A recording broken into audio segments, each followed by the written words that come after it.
Welcome back for the final chapter of Twice Upon a Time. The Silver Fairy led Jack to a room filled with blue silk to wait for May and Philip.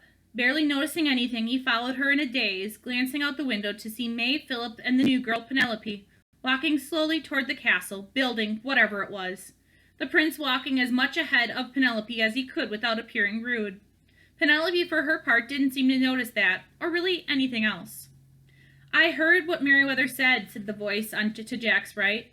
The air shimmered, and Leanne appeared out of nowhere, staring out the window as well. Kinda harsh, even if it is the truth, which it is.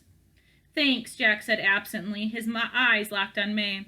"Look at them," Leanne said softly. "Philip really is a hero. There's no way around it, and May is as well, in her own way. But both will never defeat my queen. They're much too decent." Jack started to argue, but then went silent. "You know I'm right," Leanne said. Her voice sounded sad. "You know you three were just running in to try to stay in place against my queen.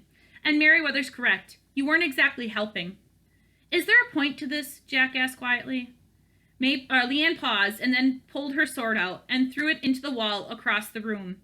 The sword slid in smoothly to the hilt, and Leanne nodded. "Now we can talk," she said. Jack gave her a confused look. "You don't want the sword overhearing?" Leanne pulled the hood off her head and revealing the face that wasn't the one she had worn as a mermaid. In fact, she looked familiar, like he'd seen her before somewhere, but he barely cared enough to try to remember from where.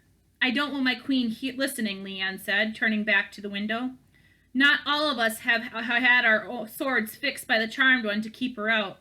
"You still managed to know exactly what we were doing," Jack said, turning back to the window as well. "Guess you didn't fix it as well as he thought."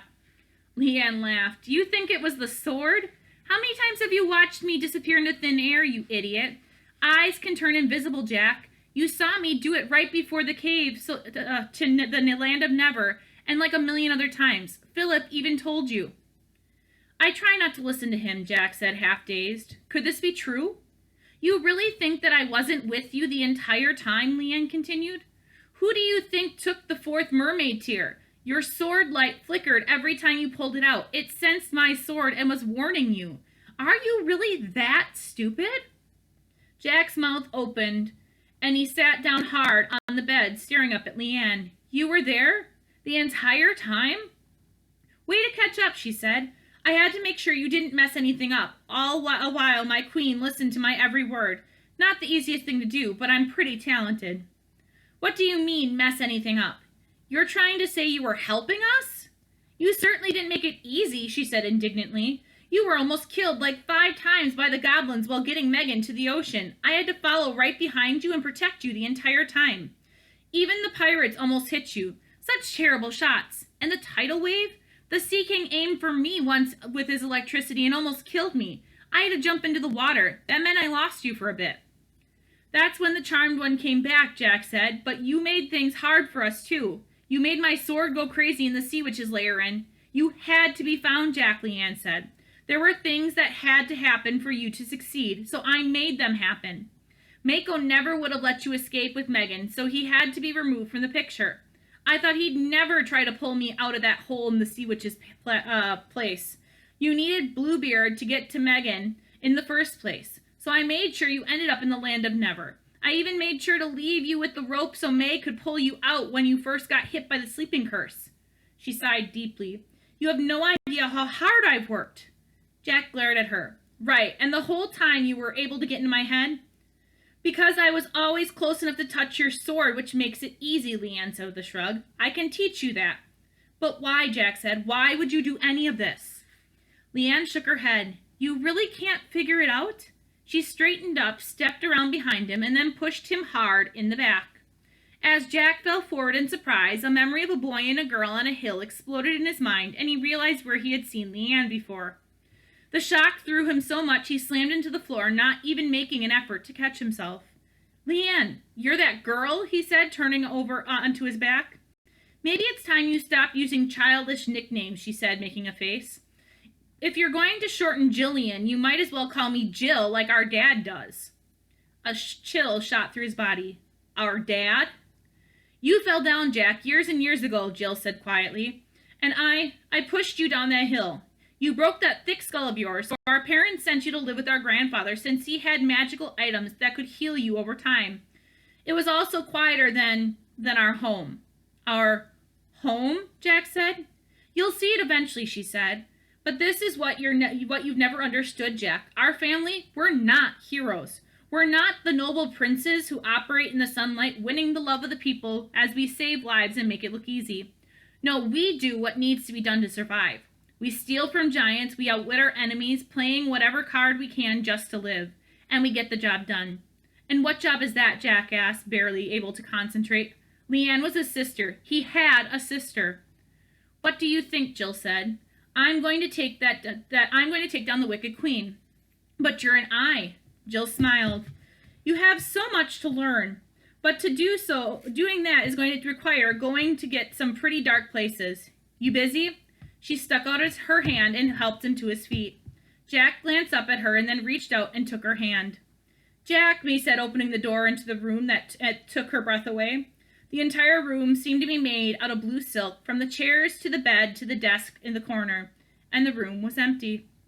I asked you to bring me to Jack, she told the little fairies who guided her here. They just smiled and shrugged, pointing into the room, so May walked in to explore.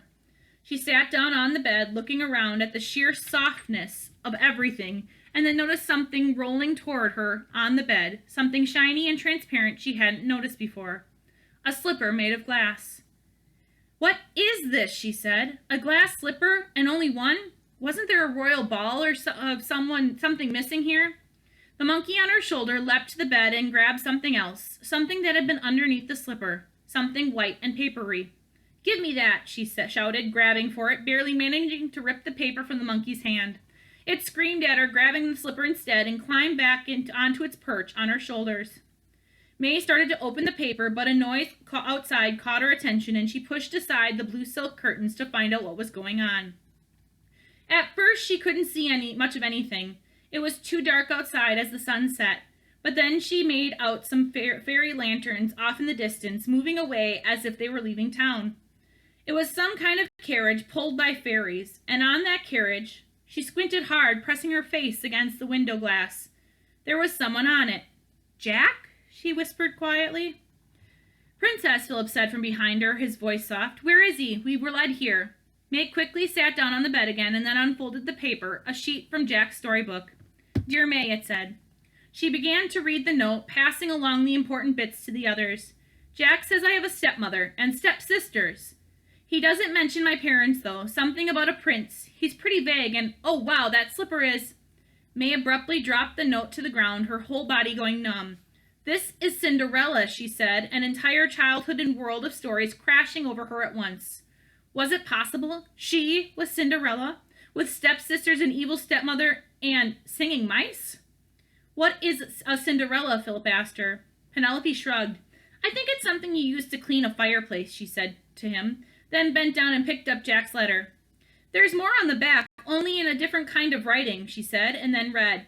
And with a heavy heart, Jack left Philip and May behind to join the ranks of the Wicked Queen's eyes. Penelope frowned and then looked up to find Philip and May staring at her in shock. Well, she said, at least it sounds like he's got something new to keep him occupied. Outside the window, a large blackbird watched them, tilting its head as May grabbed the note from Penelope and began to read it again. The bird stared for a moment and then nodded and cawed, Jack! Loudly once, before abruptly flying out over the fairy homelands. It quickly located its prey, one of two people riding a carriage being pulled by fairies, then soared along above the carriage silently, following Jack once more as it had for the past 4 months. Only this time following him to the lands of the Wicked Queen, following him back to the Blackbird's master. And that is the end of Twice Upon a Time. The next book is called Once Upon the End. See you guys later. Bye.